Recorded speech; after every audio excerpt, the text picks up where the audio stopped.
இறைவா நீயே அனைத்தும், இறைவா நீ நன்றாக இருக்க வேண்டும்.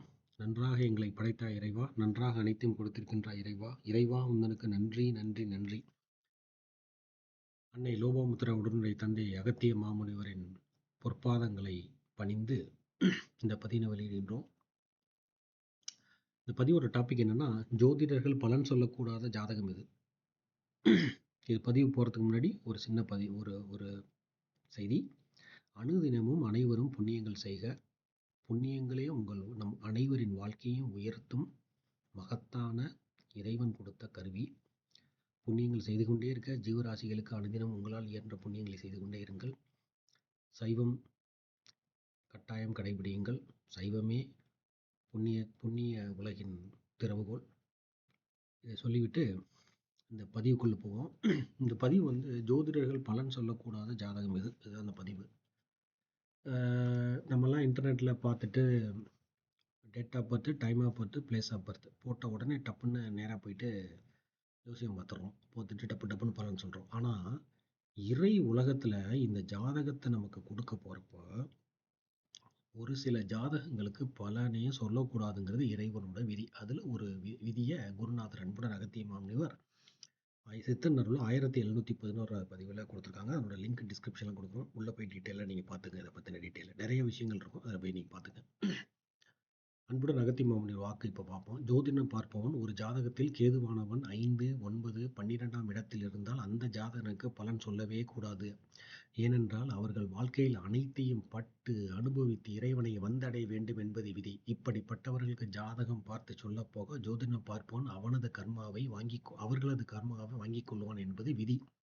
இதுபோல் இன்னும் பல நிலைகள் உண்டு. ஆகவே அமைதி அடைய அப்படின்னு சொல்லி முடிக்கிறாங்க. அதாவது என்னோட எக்ஸ்பிளனேஷன் என்னன்னா, பொதுவாக ஒரு ஜாதகத்தில் லக்னமாக இருக்கலாம், ராசியாக இருக்கலாம், இல்லை லக்னம் ராசி 3 காம்பினேஷன் இருக்கு. இதில் இருந்து 5ஆம் இடம், 9ஆம் இடம், 12ஆம் இடம் இந்த இடங்களில் கேது பகவான் இருந்தால் அவர்களுக்கு ஜோதிடர்கள் பலன் சொல்லக்கூடாது. அதையும் மீறி ஏன்னா அந்த ஜாதகம் எப்படி, அது இறைவனோட ஜாதகம்.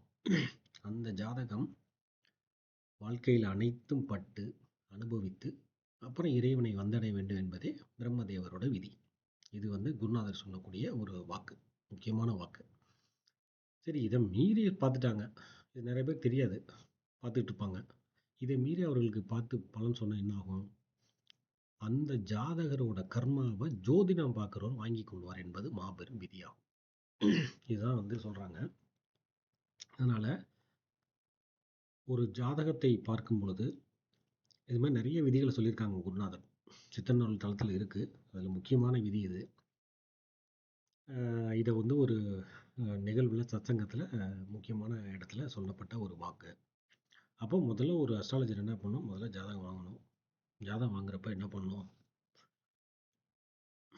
அந்த ஜாதகர் பலன் சொல்லக்கூடிய ஜாதகரையும் முதல்ல முன்னாடிலாம் எப்படி ஜாதகம் பார்ப்பாங்கன்னா, இதுக்கு பின்னாடி ஒரு பெரிய ப்ரொசீஜரே இருக்குது. 48 நாள் அவங்க குலதெய்வத்துக்கிட்ட விரதம் இருந்து, நான் குலதெய்வமே, நான் என்னோட ஜாதகர்கிட்ட நான் பார்க்க போகிறேன், எனக்கு ஒரு நல்ல வழி காட்டுங்கன்னு சொல்லி இறைவனோட வேண்டிக்கிட்டு புண்ணியங்கள்லாம் பண்ணி தான தர்மங்கள் பண்ணி அதுக்கப்புறம் போய் அஸ்ட்ராலஜர் பார்ப்பாங்களா அந்த காலத்தில். ஆனால் இப்போ என்ன நடக்குது? அந்த மாதிரி எதுவுமே கிடையாது. அப்படியே ஃபோனில் என்னோட பிளேஸு, டைமை பார்த்து, பிளேஸாக பார்த்து, டேட்டா பார்த்து, ஓகே பார்த்து சொல்லுங்கள், ஓகே இந்த தசா புக்தி ரைட் இப்படின்னு சொல்லிட்டு போகிறப்ப என்ன நடக்கும் அப்படின்னாக்க, அந்த 2 சைடுமே அடி விடும். பலன் சொல்பவருக்கும் பலன் கேட்டவருக்கும் நிறைய பாதகங்கள் நிறைய கிரியேட் ஆகுது.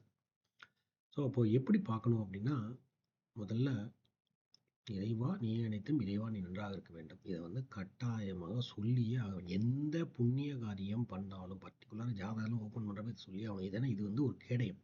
இறைவனை முன்னிறுத்தி விட்டு இறைவன் பாதங்களை வணங்கிவிட்டு, இறைவா ஒரு காரியத்தில் இறங்குற செய்கிற, என்ன தப்பு இருந்தாலும் என்னை மன்னிச்சுக்கோன்றது, என்னை பார்த்துக்கோ, என்னை ஏற்றுக்கோ. ஆனால் இது தெரிந்து பண்ணுறப்ப என்னென்னா, இறைவனுக்கு மரியாதை செலுத்திவிட்டு செல்ல வேண்டும். அதுக்கு அடுத்தது குருநாதர் பாதங்களை தொட்டு வணங்கி செல்ல வேண்டும். ஏன்னா நம்ம சில நேரங்களில் நம்மளை அறியாமலே நம்மளோட சில கர்ம நிலைகளுக்குள்ளே போயிடுவோம். அதெல்லாம் குருநாதர் பார்த்துக்குவாங்க, இறைவன் பார்த்துக்குவாங்க.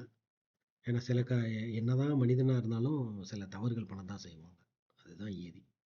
அதற்கப்புறம் என்ன சொன்னோம் அப்படின்னா, கண்டிப்பாக சைவத்தை பற்றி போதிக்க வேண்டும். அதுக்கடுத்து முக்கியமான ஒரு கேள்வி கேட்கணும். ஜாதக கட்டத்தில் ஓப்பன் பண்ணுறதுக்கு முன்னாடி முக்கியமான ஒரு கேள்வி கேட்கணும். நீ புண்ணியம் செய்திருக்கின்றாயா அப்படின்னு கேட்கணும். அவர் எஸ்ன்னு சொல்லிட்டாருன்னா 2 பேருக்குமே புண்ணியம் இங்க. அதுக்கப்புறம் ஜாதகத்தை ஓப்பன் பண்ணுறோம். ஜாதகத்தை ஓப்பன் பண்ணுறப்ப என்ன பண்ணணும், இந்த ரூல்ஸை மெயினாக பார்க்கணும். 5, 9, 12 இருக்கா? அப்படி இருந்துச்சுன்னா ஜாதகத்தை மூடி வச்சிடணும். மூடி வச்சுட்டு, அப்பா இது உன்னோட ஜாதகம் வந்து இறைவன் தான் வழிகாட்டணும், மனிதன் யாரும் பலன் சொல்லக்கூடாது அப்படின்னு சொல்லிட்டு, சரி அவங்க கேட்பாங்க இறைவன் தான் வழி சொல்லலாம். என்ன பண்ணணும்னா அந்த ஜாதகத்தை கொண்டு போய் இறைவன் பாதத்தில் வச்சு, இல்லை அவங்க மனசால வேண்டி இறைவன் வழியில தான் ரிசல்ட் கிடைக்கும். இது வந்து முக்கியமான ஒரு சொல்லப்பட்ட ஒரு ஒரு விதி.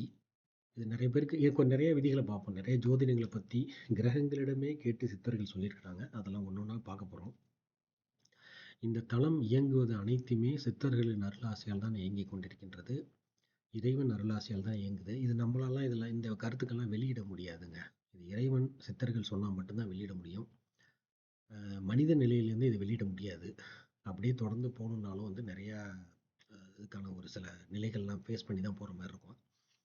அதனால் இறைவனை வணங்கி இதை யாரெல்லாம் ஜோதிடங்கள் பார்க்குறாங்களோ எடுத்து சொல்லுங்கள். கர்மாலேருந்து தப்பிச்சுக்க ஒரு வழியாக இருக்கும். இறைவா நீயே அனைத்தும் இறைவா நின்றாக இருக்க வேண்டும். இது வந்து பிள்ளையார் சொல்லி மாதிரி இதை சொல்லிக்கிட்டே இருக்கணும். குருநாதர் பாத கமலங்களை பணிந்து, அகத்திய மாமனூர் லோபாமுத்திர தாயோட பாதத்தை பணிஞ்சிட்டாலே அங்கே வந்து கர்மான்றதுக்கே வேலை கிடையாது. அவங்க பார்த்துக்குவாங்க எல்லாத்தையும். இப்படி ஒரு மரியாதையுடன் புண்ணியங்கள் செய்து நிறைய பேருக்கு வழிகாட்டுங்கள்.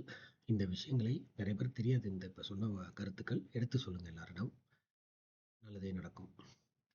மீண்டும் ஒரு அடுத்த நல்ல பதிவில் சந்திப்போம். உங்கள் அன்னை ஸ்ரீ லோகமுத்திர உன்னை தந்தை அகத்திய மாமனூர் திருவடிகள் சமர்ப்பணம். சர்வம் சிவார்ப்பணம்.